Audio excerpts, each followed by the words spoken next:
ने जो बात सदन में अभी कही कि ये जो राजस्थान माल सेवा अधिनियम 2017 के मूल एक्ट के अंदर जो संशोधन लेकर ये आए हैं, ये वही संशोधन है जो भारत की संसद ने पारित किए।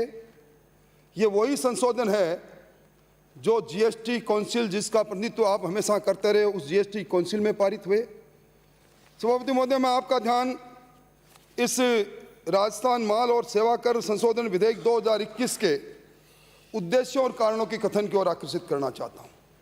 मंत्री महोदय, अगर आप इस बिल को सदन में प्रस्तुत करने से पहले पढ़ लेते और उद्देश्य और कारणों के कथन में जो बात आपने श्रीमुख से यहां फरमाई उसको उद्धृत कर देते, तो शायद कुछ मेरे जैसे कुछ लोग इसके बारे में अपने मन को बदलने की कोशिश करते हैं। मैं समझता हूं सभापति महोदय, जितना इल ड्राफ्टेड ये विधेयक सदन में रखा गया है, कोई नहीं रखा गया। अब ये उद्देश्य और कारणों का कथन, यानी किस उद्देश्य से रखा गया, किन कारणों से लिखा गया, इससे इसका राजस्थान की अर्थव्यवस्था पर, उद्योग पर, व्यापारियों पर क्या प्रभाव पड़ेगा, ये क्यों लाया गया, कौन से जीएसटी काउंसिल की कौन सी बैठक में इसका पालन किया गया, कहीं कुछ एक शब्द भी आपने इसमें उल्लेख किया है तो मुझे बता दें। मैं समझता हूं निश्चित तौर पर आप पर कार्यभार ज्यादा है, पर सामने वालों को भी ये नहीं समझना चाहिए कि वो बिल्कुल भी अनभिज्ञ है।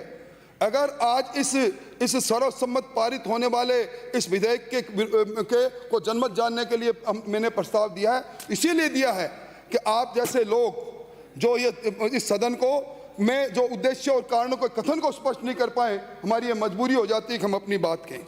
मैं निवेदन करना चाहता हूं, मैं समझता हूं कि आपने नहीं, क्यों दे दो आप जवाब। मैं आज जो आपने मेरे पोजीशन में फ्लोर, एक एक बात का जवाब फ्लोर मेरे पोजीशन में, ये बीच में मैं कौन खाम का, ये कहां से आगे एक एक बात का जवाब आ जाएगा। आपकी अनुमति से बोल रहा हूं, मुझे आपने अनुमति दिया, फ्लोर मेरे पोजीशन में है। आपके लिए भी सुविधाजनक होगा। ये कोटा की दान मंडी है क्या? ये कोटा की दान मंडी है, ये कोटा की दान मंडी है, खड़े हो जाएंगे। माननीय मंत्री महोदय, क्या इनके लिए भी सुविधाजनक होगा कि मैं इनकी एक एक बात का जवाब देता जाऊं? एक मिनट। माननीय मंत्री महोदय ने पूरे सदन को इस बात से अवगत कराया कि जो भी आज के संशोधन है वो पार्लियामेंट से पास और उसी रूप में जो है आज यहाँ पे रखा गया है। हो सकता है कि आप पहले आपके संज्ञान में जो आप फरमा रहे हैं कि इसमें लिखा हुआ नहीं है, लेकिन अब आपके संज्ञान में आ गया। संज्ञान में आने के बाद में फिर वही गलती करना आप जैसे श्रेष्ठ व्यक्ति के लिए मैं समझता हूँ उचित नहीं है। यदि आप इसको वास्तव में मान रहे हैं कि भाई जो भी कुछ पार्लियामेंट से आया है संशोधित होकर के उसी रूप में हम कर रहे हैं, तो एक अपने मिसाल के पेश करें कि भाई हम सर्वसम्मति से पास करें। सभापति महोदय, मैं निवेदन करना चाहूँगा कि निश्चित तौर पर जीएसटी काउंसिल के अंदर, माननीय मंत्री महोदय, मैं देख रहा था आप अभी 17 सितंबर को 45वीं जीएसटी काउंसिल की बैठक में आपको आमंत्रित किया गया है।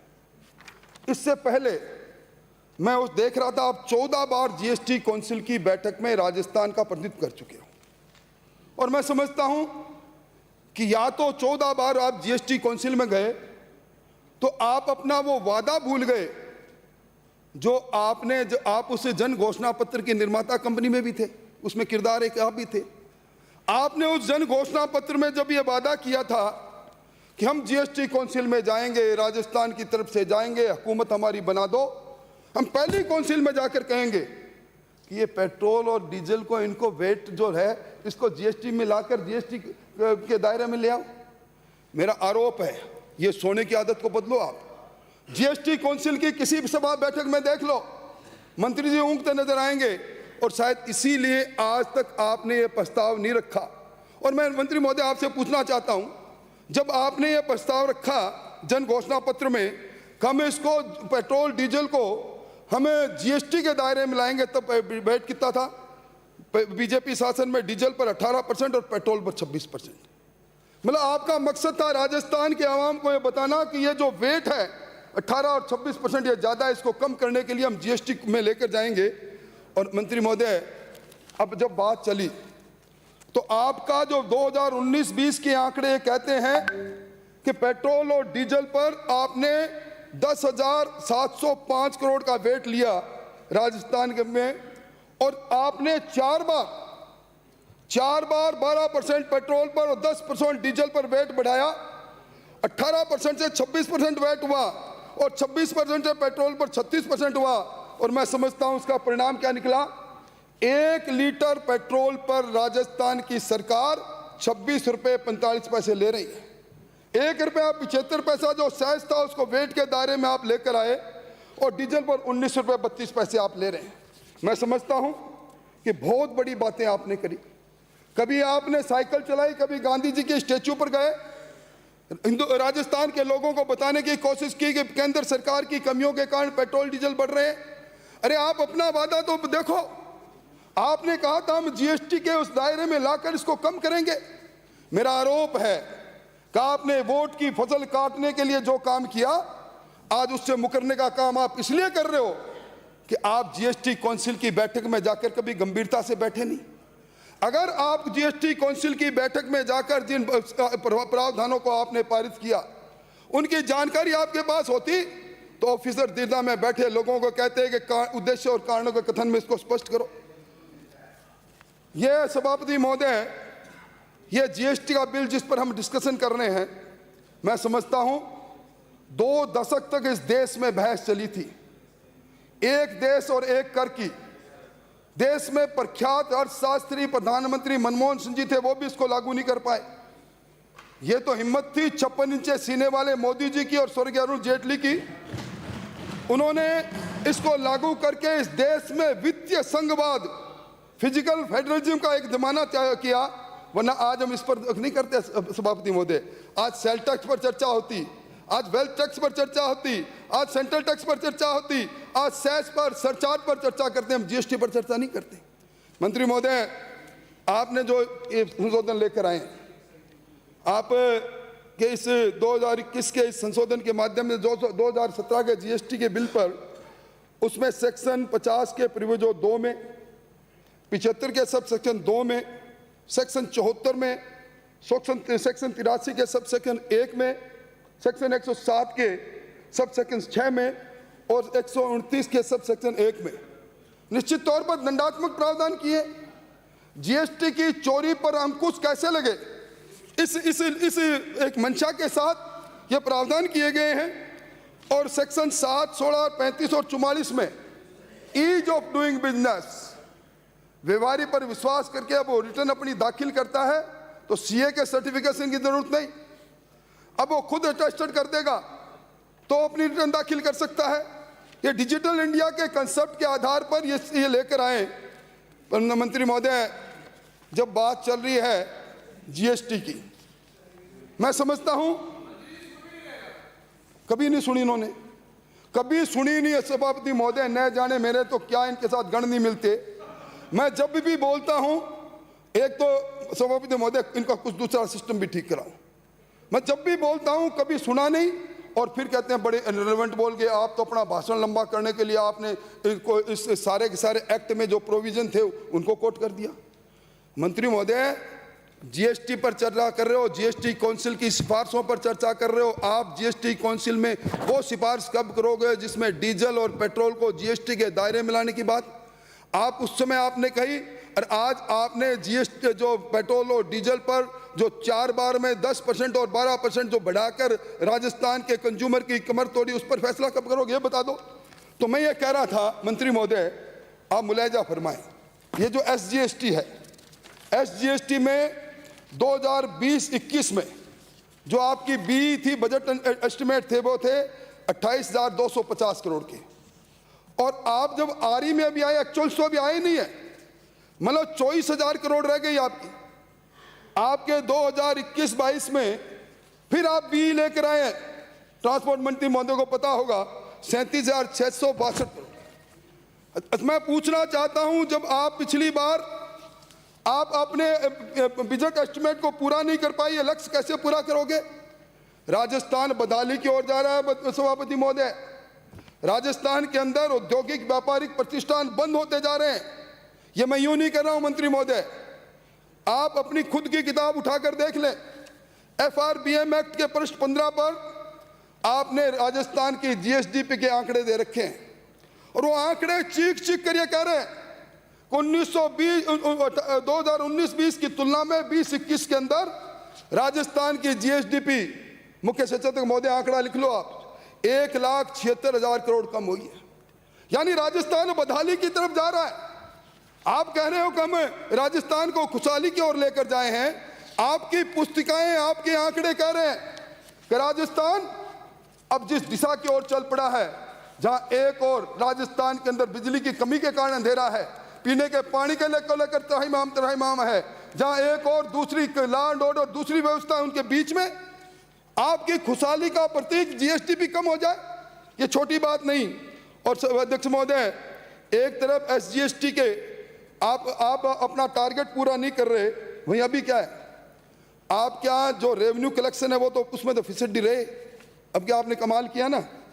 इसी 4 महीनों में आपने जो आपको वर्ष भर के लिए निर्धारित कर सीमा थी उसका 39% आपने कर्जा ले लिया 4 महीने में, 12 महीने की जगह पर, और 18,481 करोड़ रुपए आपने ले लिए। मैं समझता हूं जितनी आलोचना आपने की होगी GST के बारे में, सदन के नेता ने की होगी, मैं किसी हिंदुस्तान में किसी मुख्यमंत्री ने नहीं की। GST कंपनसेशन को लेकर जो आप लोग सदन के नेता ने एक मुख्यमंत्रियों का एक समूह बनाने की कोशिश की, और ये जो GST कंपनसेशन था जो पिछले साल का 2,59,000 करोड़ था, आपने कहा है सारे के सारे की भरपाई केंद्र सरकार करे, और उसके बाद में आप सहमत हुए। 1,10,000 करोड़ जो GST कंपनसेशन के लिए भारत सरकार ने जो एक स्कीम आपको दी कि आपको ब्याज रहित ऋण रिजर्व बैंक दे, राजस्थान ने भी लिया। क्या ये सही नहीं है कि 4,604 करोड़ की फर्स्ट किस्त आपको मिली, और दूसरी तरफ आपके ऋण की सीमा को GST के 3% से बढ़ाकर 5%, 3.5% किया। 5,462 करोड़ के ऋण लेने के लिए आपको अधिकृत किया। और सभापति महोदय, मैं जैसे GSDP की बात कर रहा था जो खुशहाली का प्रतीक है, वो उसका अनुपात अगर देखें ऋण का, जो भारतीय जनता पार्टी के काल में 33.12% था, आज आपका 42% हो गया। यानी राजस्थान को किसी दिशा के अंदर ले जा रहे हो, बिल तो पारित करवा रहे हो और ये कहकर करवा रहे हो कि भारत सरकार का है, पर जब आपके अंदर आ झांक कर कोई देखता है तो मैं समझता हूं कि आपका जो ऋण की ग्रस्तता है, राजस्थान में इतना बड़ा ऋण किसी ने इतना बड़ा ऋण लिया नहीं होगा। 2 वर्षों में 1,16,000 का ऋण ले लिया, और आज राजस्थान के हर व्यक्ति पर 66,285 करोड़ का है। मैं इसके लिए तो आपको बधाई दूंगा कि अभी देश की इकोनॉमी V आकार में आगे ऊपर उठ रही है। इस बार अगस्त में जो GST का आपका कलेक्शन है वो 3,490 करोड़, पिछले वर्ष की अगस्त से 18% ज़्यादा इसमें तो पर मैं एक निवेदन करके लंबी बात नहीं कहूँगा। मंत्री महोदय, कबूतर आंख बंद करके कब तक बैठा रहेगा? बहुत बड़ी घोषणाएं, लोगों को नौकरी देने की घोषणाएं, लंबे लंबे सब्ज बाग, बड़ी सी आपकी इस बार की 1,32,251 करोड़ का प्लान एक्सपेंडिचर, कभी मूल्यांकन करो ना। आपका जन घोषणा पत्र में तो 62% पूरा कर दिया, उसमें कितना % किया सामने आ जाएगा, पर कभी आपने मूल्यांकन किया कि बजटीय घोषणा का क्या हो रहा है? ये प्लान एक्सपेंडिचर, सभापति महोदय, इस सदन के अंदर बजट में कहा गया एक एक वाक्य ध्येय वाक्य है, पवित्र वाक्य है। वो प्लान एक्सपेंडिचर से उसका पैसा उसमें रिसोर्सों को मोबिलाइज किया जाता है, पैसा उसमें वित्त पोषित किया जाता है। ये पहली सरकार है जिस सरकार के इस खोखलेपन के कारण से ये प्लान एक्सपेंडिचर अपना 2 साल का, पिछली बार भी पूरा नहीं किया, इस बार तो 60% पर 40% कटौती करेंगे। ये क्यों हो रहा है? आपका कुल जो टैक्स रेवेन्यू है उससे ज्यादा पैसा आप वेतन, पेंशन और ब्याज में दे रहे हैं। मैं ऑथेंटिक आंकड़ों के आधार पर दे रहा हूं आपको। उस पिछली बार 20-21 में 77,029 करोड़ रुपया आपने कर राजस्व का अपना एस्टिमेट रखा भी इतने रुपए हमारे को कर राजस्व मिल जाएंगे। अब आरी में आएंगे कितने होंगे मेरे को पता नहीं। और वेतन पेंशन और ब्याज बाहर था 1,11,474। कैसे घर चलेगा? पल्ले नहीं दाने अन्ना चली बुनाने। और इस बार 21-22 में 90,049 करोड़ का आप लेकर आए कि हम इतना हमारा टोटल कर राजस्व रहेगा और 1,22,227 यानी 135% ज़्यादा। तो सिर्फ बढ़ता वेतन में, पेंशन में और ब्याज में। सभापति यही महोदय, यही नहीं, इस बार 28,360 करोड़ रुपए यानी टोटल टैक्स रेवेन्यू 90,000, उसमें 28,390 करोड़ 360 करोड़ 31% पैसा तो ब्याज में जा रहा है। मैं समझता हूं राजस्थान जिस प्रकार आर्थिक आपातकाल की ओर बढ़ रहा है, बिल पारित करवा लो, मेजोरिटी है निश्चित तौर पर। और ये बिल अगर आप ढंग से अगर लिख कर सामने लाते तो हम अपना विचार बनाते। पर जिस प्रकार बेसहारा हो रहा है राजस्थान का वित्त विभाग, आज अब सिर्फ इनके पास 28 महीने का शासन हो रहा है। 28 महीने के शासन में आज तक मैं समझता हूं आधी से ज्यादा उम्र बीत गई इस सरकार की। राजस्थान में एक वित्त मंत्री के रूप में हम मुख्यमंत्री जी को एक बार देखते हैं जब बजट पढ़ते हैं। मैं समझता हूं कि कभी कोई समीक्षा नहीं। ये ऑफिसर गैलरी में बैठे वही लोग हैं जो कभी हमें सलाह दिया करते थे और आज आपको सलाह दे रहे हैं। ये गर्त की ओर राजस्थान ले जा रहे हो आप। अभी मंत्री महोदय से आपने मैराथन उत्तर दिलवा दिया ऊर्जा मंत्री जी से, पर राजस्थान के जिस गांव में जाओगे ना, और जब दोनों बिल लेकर कहेंगे ना बीजेपी के कार्यकाल का बिल और इस कार्यकाल का बिल, तो मैं समझता हूं गांव में घुसना मुश्किल हो जाएगा। मैं मेरी बात को समाप्त करूं। मैं मंत्री महोदय आपका ध्यान, चूंकि वित्त मंत्री के रूप में आप विराज रहे हैं, आपका कर राजस्व में एक्साइज जो आपकी है, आबकारी राजस्व है, उसका एक बहुत बड़ा कंपोनेंट है। आपने 13,500 करोड़ का लक्ष्य रखा। इस बार आपने सारी पॉलिसी बदली ना। हमारे टाइम में तो एक दुकान लॉटरी डालो, एकल दुकान की पद्धति थी। इस बार आपने खोल दिया और लो सब जने, और आपने कंपोजिट कर दिया। हम पर आरोप लगाते थे ना आप, मैं आरोप लगा रहा हूं 6,666 अंग्रेजी की अतिरिक्त दुकानें शराब की खोलने का काम आपने किया, जुम्मा नहीं से। और इसके साथ ही जो आपकी गलत नीतियों के कारण अब जो 6 महीने में आपको 13,500 में सिर्फ 4,835 करोड़ इतना सा आया है। और इसके अंदर भी ये जो ब्रांड कर रखा है आरएमएल ब्रांड होगा, बड़े नेताओं के इस डिस्टिलरी के साथ जुड़ाव, मैन्युफैक्चरिंग के साथ जुड़ाव। कह रहे हो ठेकेदार को 50% ले, उसका जरूरी है। मैं समझता हूं इन सारी बातों को देखते हुए सभापति महोदय मैं निवेदन करना चाहता हूं, ये जो बिल के अंदर संशोधन आए हैं, मैं समझता हूं सेक्शन 7 के अंदर जो रेट्रोस्पेक्टिव इफेक्ट से 7A जोड़ी है, उसमें निश्चित तौर पर कोई कंपनी अपने किसी सिस्टर कंपनी से अपने सदस्य के साथ अगर व्यवहार करती है तो उस पर भी जीएसटी लागू की है। 16(2) के अंदर आपने इनपुट सब्सिडी देने के लिए जो बात है वो तब तक देय नहीं होगा जब तक जिसने इनवॉइस जारी किया, जिसने इनवॉइस और डेबिट नोट जारी किया वो अपने उस रिटर्न में नहीं दिखा दे। मैं उन सब पर अगर पढ़ूंगा तो लंबा समय लगेगा, पर मैं ये कह सकता हूँ कि राजस्थान की अर्थव्यवस्था आपातकाल की हो रहा है। राजस्थान का वित्त मंत्रालय बिल्कुल बेसहारा है। और ये जो बिल इन्होंने लिखा, मैंने मेरे संसदीय जीवन में इस प्रकार का इल ड्राफ्टेड बिल नहीं रखा। इसलिए मंत्री महोदय आप अगर उठकर क्षमा मांग लेंगे और इसको प्रवर समिति में भी सौंप देंगे तो निश्चित तौर पर बैठकर इस इल ड्राफ्ट को जो जीएसटी काउंसिल ने पारित किया, भारत सरकार ने पारित किया, उसके उद्देश्य और कारण को कथन को और इनको जरा ठीक लिख दोगे तो हमें भी खुशी होगी और हम खुशी कह देंगे कि इस बिल को पारित करो। वरना इस प्रकार का काम अब मैं समझता हूं करने वाले अधिकारियों को निश्चित तौर पर उनसे बात करेंगे। मुझे इतना ही कहना, धन्यवाद।